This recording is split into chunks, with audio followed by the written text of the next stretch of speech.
everybody, Will Davis with the Monroe County Reporter. Hope you get a copy of this week's edition, where the top story is county commissioners giving residents 90 days to clean up or clear out of those campers and RVs that are illegally housing residents all around Monroe County. Monroe County commissioners voting 3-1 to begin at least warning people that they are about to enforce existing ordinances that regulate against the use of campers or RVs for permanent housing. Commissioners say they have given Code Enforcement Officer Jeff Wilson 90 days to write warning citations before they begin taking people to court for not having a proper home. Georgia Mommy, the District 4 Commissioner, saying that many people are abusing the county's laws and keeping an improper home that is not fit for humans. Some have open sewer lines running into the woods. See more details in this week's Reporter. Hey, Monroe County, whether you need garage floors, basements, pool decks, or driveway patios, Concrete Coatings are the ones to call. Commercial or residential, they offer a 5-year warranty. Free estimates, call today. Concrete Coatings in Locust Grove. Emails to and from Forsythia City officials obtained under the Georgia Open Records Act show that city officials worked like the devil to try to save that controversial Bitcoin mine on Burner Avenue. The reporter was given the emails by Darren Latch, one of the opponents of the mine. They show that city officials were saying that they were ready to get paid from that new Bitcoin mine, and also there was concern among the city electoral superintendent that city council might kill the deal. That's exactly what happened, despite their best efforts. Find out what was going on behind the scenes at Forsythia City Hall in this week's Reporter. Hey, Monroe County, if you're planning a wedding, a big event, a corporate Christmas party, we have the place for you. Our friends at Mink and Tent Rentals, Jeff Holloway and his team are Monroe County residents, and they are the best. They are the top of the pack when it comes to tent rentals and preparing for the equipment for a big party. Tents, tables, chairs, lighting, dance floors, staging, pipe, drapes, cooling units, linen, cafe lights, just to name a few. You can even pick up items for rent at their location. Call now for a free quote, 478-746-8269. Hi, I'm Donna Wilson with this week's Monroe County Reporter Incident of the Week. A man was charged with trespassing after throwing beer in a woman's car at Big Chick on Patrol Road, January 30th. When Officer John Bogdan arrived, he noticed beer cans were visible in the passenger seat and the smell of alcohol. There was also liquid all over the dashboard. The woman told Bogdan a man took her keys out of the ignition, then threw beer in her car.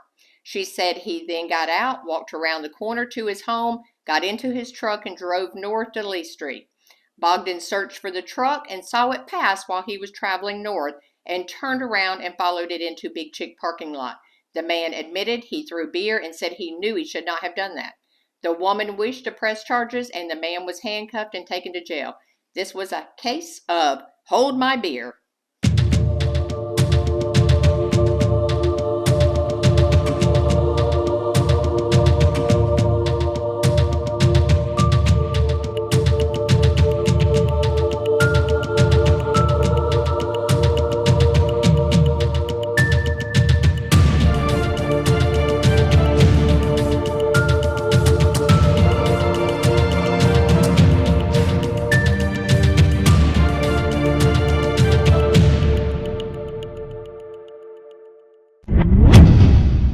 Hello, my name is Terry Johnson. I write Monroe Outdoors for the Reporter. If you live in Monroe County, undoubtedly you love wildlife because wildlife is all around us. We are blessed with scores of different types of birds and mammals and fish and what have you. But what happens is that we concentrate most of our attention often on birds because they're the most visible. However, some of the most interesting creatures that live in Monroe County are mammals.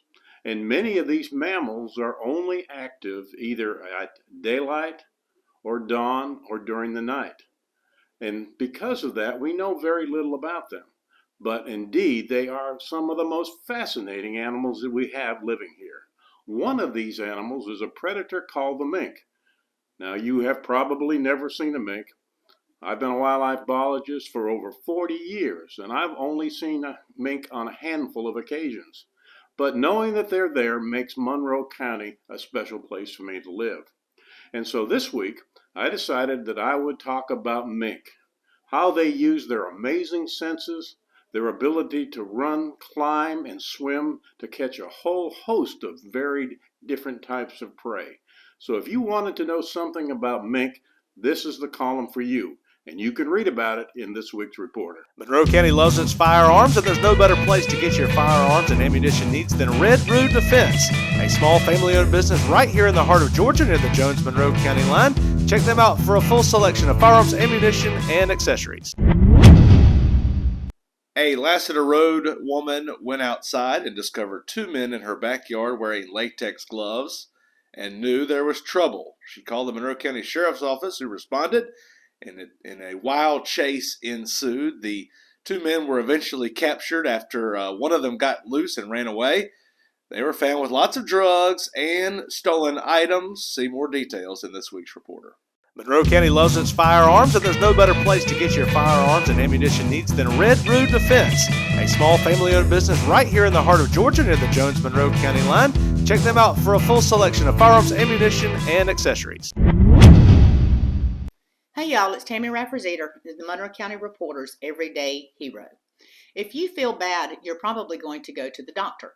Then after your vitals are checked and your physician learns your symptoms, more likely than not, you will be on your way to a pharmacy.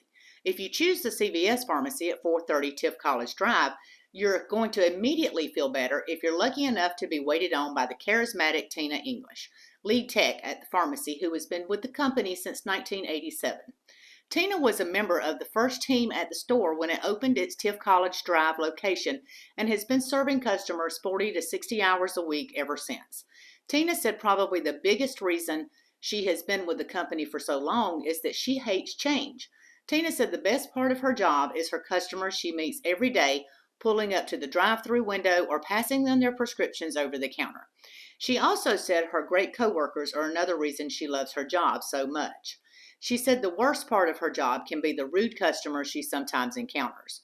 Her advice to young people just starting a career: you need a lot of patience and a good work ethic. If you have that, you'll make it. It'll be at least 6 more years before she is considering retirement, and when asked what she plans to do when that day arrives, she replied, "I'm going to do absolutely nothing except hang out with my long-haired miniature dachshund Zoe." Tina is truly one of Monroe County's everyday heroes.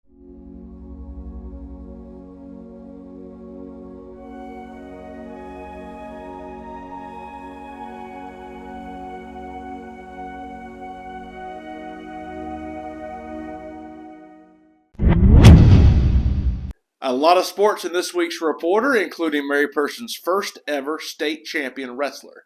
His name is Anthony Manella. Find out his story and how he came to claim a state championship on Friday in Macon. Also, our preview of the Mary Person sports teams this spring: baseball, soccer, even the bass team. It's all in this week's edition. See your child's team and how they might do in our previews in this week's Reporter.